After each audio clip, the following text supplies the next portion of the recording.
गाय हमारे पूरे विश्व की माता है। गावो विश्वस्य मातरः। गाय शास्त्रों में कहीं भी पशु शब्द, जानवर शब्द नहीं आया। गाय को केवल माता का दर्जा दिया गया है। जैसे हमारी जननी होती है, हमें जन्म देने वाली माँ, वैसे ही गाय पूरे विश्व की माता है। पुराने समय में अगर आप विचार करें तो धनवान केवल वही लोग होते थे जिनके पास में गोधन होता था। किसी के पास में 10,000 गाय, 20,000 गाय, 1,00,000 गाय, 2,00,000 गाय। जिसके पास में अधिक से अधिक गोधन होता था वही धनवान माना जाता था। आज के समय की तरह रुपए पैसे का लेन देन नहीं था। जिसके पास में अधिक गोधन वह अधिक धनवान। एक समय की कहानी मुझे याद आ रही है, जब हिंदू और मुसलमानों में युद्ध चल रहा था। गीता प्रेस गोरखपुर की कहानी है ये, उसमें लिखी हुई है। कल्याण नामक एक पुस्तक आती है, उसमें लिखी हुई है। तो मुसलमान लोग हिंदू घरों से खूब चोरी किया करते, लूट पाट कर अलग अलग लोग बटे हुए थे। चारों तरफ हाहाकार मची हुई थी। तो एक जो टोली बनी हुई थी, एक जो पार्टी थी, उसने खूब धन चोरी कर लिया। सोना चांदी रुपया पैसा हीरे जवाहरात जो कुछ भी मिलता सबको वह हरण कर लेते थे और हरण करके अपना मौज करते। लेकिन हिंदू लोगों पर अत्याचार बहुत करते थे। एक दिन संयोग से क्या हुआ, जो टोली चोरी करके आ रही थी और उनका जो मुखिया था, वह मुखिया दोपहर का समय हो गया तो अपने साथियों से कहने लगा, मुझे बड़ी जोर की भूख लगी है, कुछ खाने को मिल जाए। अब अपने अपने बैग खोले तो बैगों में क्या था, रुपया पैसा सोना चांदी। अब उनसे कौन सा पेट भरने वाला है? पेट भरता है क्या? नहीं भरता ना। उनसे सब पेट नहीं भरे। अब क्या क्या? तो अपने साथियों को कहा कि कुछ इंतजाम करके लाओ। तो साथी बेचारे घूमने गए तो जाकर के देखते हैं क्या कि एक गाय खड़ी हुई है। तो गाय को पकड़ करके अपने मालिक के पास में, स्वामी के पास में ले आए। और गाय उस समय गर्भवती थी। गाय को देखते ही जो उनका स्वामी था उसके मन में विचार आया कि मेरी पत्नी भी गर्भवती है। देखते ही गाय को दया की भावना उमड़ गई। चाहता नहीं है मारना, अब क्या करे? तो अपने साथियों से कहने लगा कि आप यह तो ले आए, लेकिन बिना मसालों के, नमक मिर्च के कैसे भोजन पाएंगे हम? जाओ पहले मसाले लेकर के आओ। तो मसाला लेने के लिए जा रहे थे तो उस समय कहने लगे, ठीक है हम बाजार से कुछ मसाला ले आते हैं, आप इस गाय का ध्यान रखना कहीं चली ना जाए। तो गाय को वहीं पास में पेड़ था, पेड़ से बांध करके चले गए। अब वह जो मालिक था उसे दया आ रही है कि नहीं, मैं ऐसा कार्य नहीं करूंगा, गाय अभी गर्भवती है। तो उसने गाय की जो रस्सी थी उसे खोल दिया और गाय को वहां से दूर भगा दिया। कुछ समय के बाद में जब साथी लौट कर आए तो क्या देखते हैं, गाय तो है ही नहीं। और जो स्वामी हैं उनके, वह मूर्छा अवस्था में लेटे हुए, भूखे प्यासे मूर्छा आ गई। जगाया, पूछने लगे, कहां गई वह गाय जो हम लेके आए थे? अरे भैया मुझे नहीं पता गाय कहां गई, मुझे तो मूर्छा आ गई बिना भोजन पानी के, इसलिए पता नहीं कहां चली गई। ऐसा करिए, कुछ किसी के घर में जाकर के रोटी का इंतजाम करके लाओ। तो रोटी पानी की व्यवस्था उसकी फिर करी गई। उसने भोजन पाया, शरीर में ताकत आई। कुछ समय के बाद में वह जो टोली थी पुलिस के द्वारा पकड़ी गई और वहां जज ने हुक्म सुना दिया कि इन्हें फांसी दी जाए।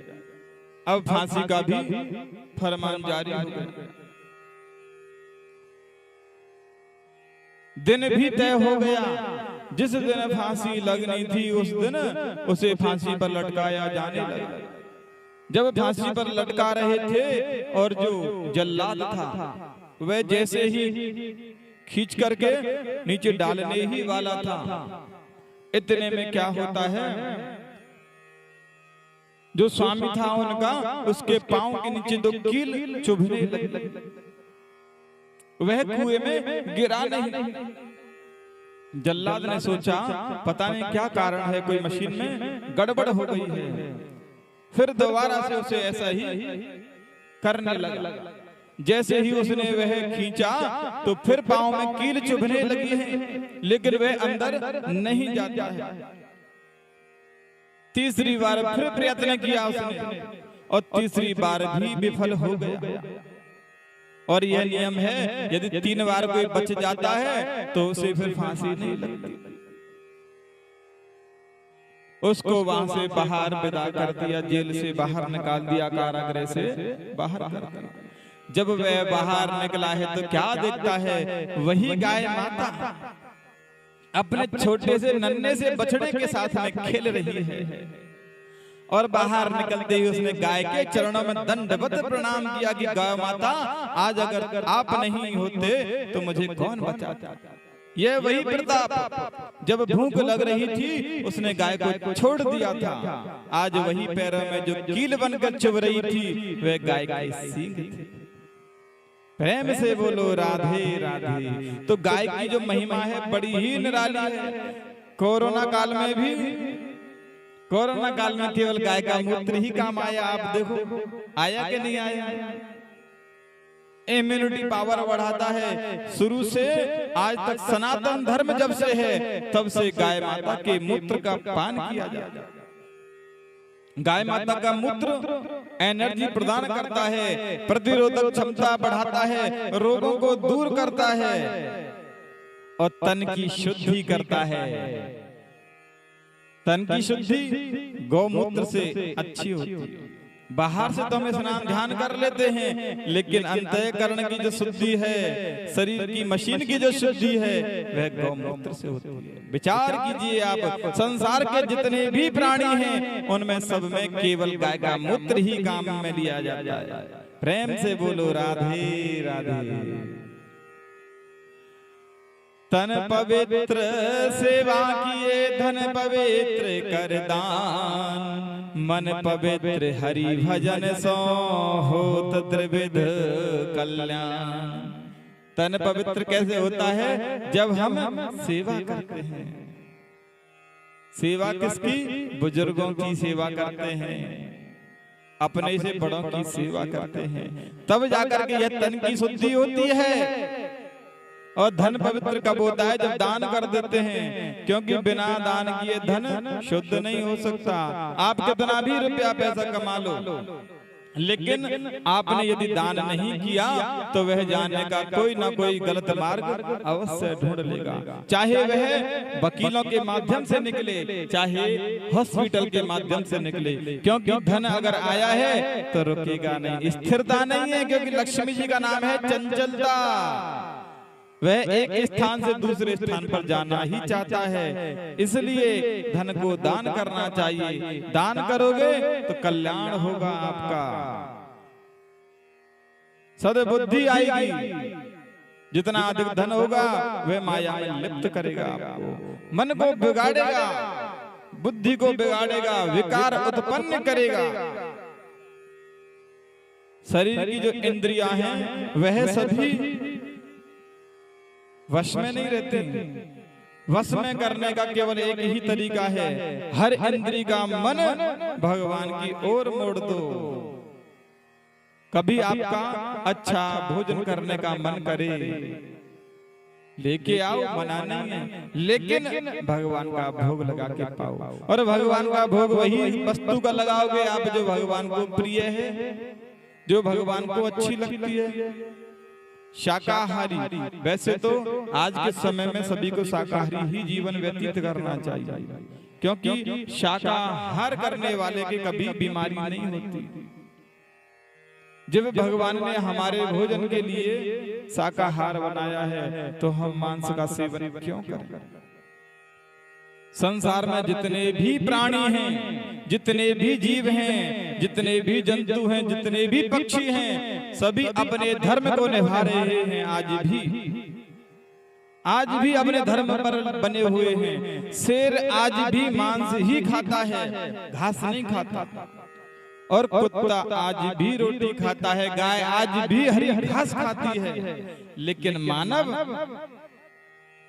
क्या क्या खाता है? आप विचार कीजिए, जो चीज खाने के लिए नहीं बनाया उसको भी वह खा जाता है। गलत है या नहीं है? मानव को जो बनाया है वही लेना चाहिए। पशु पक्षी आज भी अपने नियम पर चल रहे हैं। गाय माता आज भी सीधी है और आज भी वह हरी घास खाती है। लेकिन हम और तुम लोग पता नहीं कहां से बुद्धि बिगाड़ लिए हैं। पाश्चात्य संस्कृति का असर आ रहा है। हमारी संस्कृति में ऐसा नहीं था। हमारे भारत की संस्कृति बड़ी उज्जवल है। सनातन धर्म की जो संस्कृति बनाई बड़ी ही अच्छी बनाई। ऋषि मुनियों ने शोध करके बनाई। जिन चीजों की आज परीक्षाएं संस्थानों में, परीक्षणों में, प्रयोगशालाओं में लिया जाता है, उनका ऋषि मुनियों ने पहले ही कर लिया। तुलसी जी, तुलसी का जो पौधा होता है, जो बिरवा होता है, कितना गुणकारी है। यह ऋषि मुनि पहले से जानते थे, इसलिए उन्होंने हर घर में तुलसी का बिरवा लगाने के लिए कहा। पीपल का पेड़ आज भी 24 घंटे ऑक्सीजन प्रदान करता है कि नहीं करता?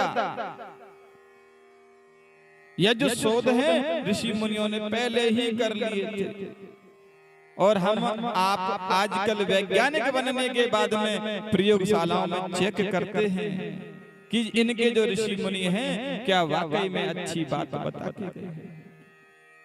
तुलसी माता पर बहुत शोध हो रहे हैं। इसको देखा जा रहा है कि इसमें गुण कहां से आए हैं और इतने गुणकारी कैसे हैं।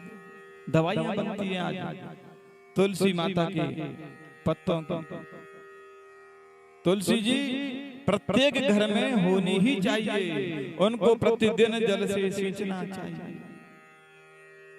रविवार का दिन हो तब पास में नहीं जाना चाहिए, क्योंकि पारा की मात्रा जो होती है वह अधिक हो जाती है। तुलसी के पत्तों को कभी चबाना भी नहीं चाहिए, क्योंकि तुलसी के पत्ते में पारा होता है, वह दांत को खराब करता है, इसलिए सीधे निकल जाना चाहिए। इसको खाने से भी इम्यूनिटी पावर बढ़ती है, प्रतिरोधक क्षमता बढ़ जाती है।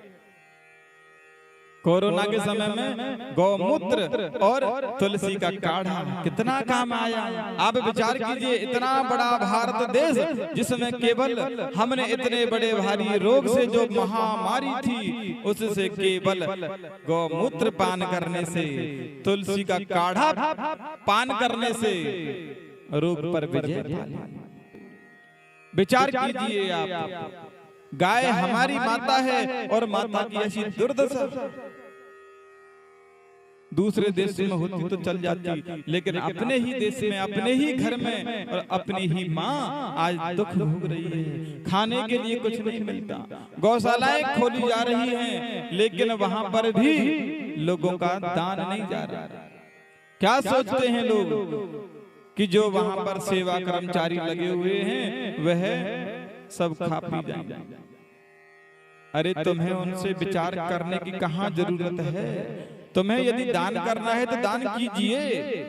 वह पैसा किस काम आएगा आपका, जब आप अपने पुण्य की कमाई को गाय की सेवा में नहीं लगा सकते, भगवान के भजन भंडारे में नहीं लगा सकते। दान की महिमा बहुत बड़ी निराली है। एक बार क्या हुआ, एक भिखारी था, वह मंदिर में नित्य प्रति जाया करता, लेकिन जो भी कोई वहां भक्त आता उसे कुछ भी दान करने के लिए बोलता, मना कर देता कि नहीं भैया, यदि दान ही देना है आपको तो मुझे एक रोटी दे जाओ, पैसा नहीं मांगता था किसी से। और अंततः वह बूढ़ा होता जा रहा था, लेकिन रुपया पैसा किसी से भी नहीं लेता। एक दिन इंद्र को दया आई। इंद्र ऊपर से देख रहे थे तो सीधे लक्ष्मी माता के पास में पहुंचे। बोले, माता जी, मैं एक व्यक्ति को देख रहा हूं, बहुत समय से वह मंदिर पर आता है, सीढ़ियों पर बैठता है, लेकिन कभी किसी से एक रुपया भी नहीं ले, केवल रोटी मांगता है। तो ऐसा क्या किया है इसने? क्या आप उसके भाग्य में नहीं हैं? क्या धन उसके भाग्य में नहीं है? तो लक्ष्मी जी ने कहा कि नहीं, इसके भाग्य में धन का सुख नहीं है। माता जी, मेरे ऊपर कृपा करके आप उस पर भी थोड़ी कृपा कीजिए। तो आज माता लक्ष्मी जी ने एक सेठ जी को आदेश कर दिया। सेठ जी आए कहीं बाहर से और वह रुपया पैसा भिखारी को देने लगे। तो भिखारी की पहले से जो चल रही थी, मना कर दिया उसने। अब मना किया तो सेठ जी ने कहा, भैया, हम कहीं बाहर से आए हैं, हमारे पास में भोजन का प्रबंध नहीं हो सकता, आप ये पैसे रखिए और इन पैसों से आप भोजन कर लें। ठीक है। भिखारी ने आज वह 10 का नोट ले लिया और नोट को लेकर के वह भोजन करने गया। तो उसने पाया कि इस 10 रुपए में तो मैं 50 जनों को भोजन करवा दूंगा। 50 लोगों को लेके गया, भोजन करवाने लगा। फिर भी कुछ पैसा उसमें से बच गया। अब जब पैसा बच गया तो उसने एक लॉटरी चलती थी, सोचा कि अपने को काम तो है नहीं, कहीं डाल दिया उसने। और भगवान की कृपा से वह जो पैसा था उसका, वह डबल डबल होकर के वापस लौटा। उसने विचार किया कि मैं जिस धन से दूर भाग रहा हूं वही मेरे पास आ रहा है। उसने भंडारा शुरू कर दिया। जितने भी भिखारी वहां रहा करते थे सबको भोजन कराना प्रारंभ किया। अब मंदिर में दान दाता तो आते ही, उन्होंने देखा कि भंडारा चल रहा है तो किसी ने 1 रुपया, किसी ने 2 रुपया, किसी ने 5 रुपया, जिसकी जितनी हैसियत थी उसने उतना दिया। अब अखंड भंडारा प्रारंभ हो गया। अब ऐसा भंडारा कि दिन और रात अनवरत रूप से चलता रहे, जो भी आए भूखा नहीं जाए। नगर सेठ को खबर लगी, नगर सेठ वहां पर आए, उन्होंने देखा कि यहाँ हमारे बिना भंडारा चल रहा है, ऐसा कौन सेठ आ गया यहाँ पर। जाकर के देखा तो वह एक भिखारी। अब नगर सेठ को उस पर दया आई, कहने लगे, भैया भंडारा आप चलाओ, कमी हो तो हमें और बता दें। भंडारा चलता रहा। एक दिन वह नगर सेठ उसके पास में आए, कहने लगे, हमारी कई फैक्ट्रियां हैं, आप एक काम कीजिए, भंडारा हम संभाल लेते हैं, आप हमारी कंपनी को संभाल लीजिए। अब वह कंपनी संभालने लग गई। अब अंत समय तो सबका आता ही है। एक दिन सेठ जी का भी अंत समय आया। उन्होंने जितनी भी जमीन जायदाद थी, जितनी भी फैक्ट्रियां थी, सब उस भिखारी के नाम कर दी और चल बसे। आज वह जो भिखारी था वह नगर सेठ। अब इंद्र महाराज पहुंचे हैं माता लक्ष्मी जी के पास में और कहने लगे, माता जी, आपने तो कहा था कि इसके भाग्य में धन नहीं है, फिर कहां से आया? बोले, इसने दान बहुत किया और दान करते करते इसका खजाना जो था बढ़ता गया, पुण्य का खजाना बढ़ता गया। दान करई कल्याण, तो कल्याण हो गया इसका। प्रेम से बोलो राधे राधे।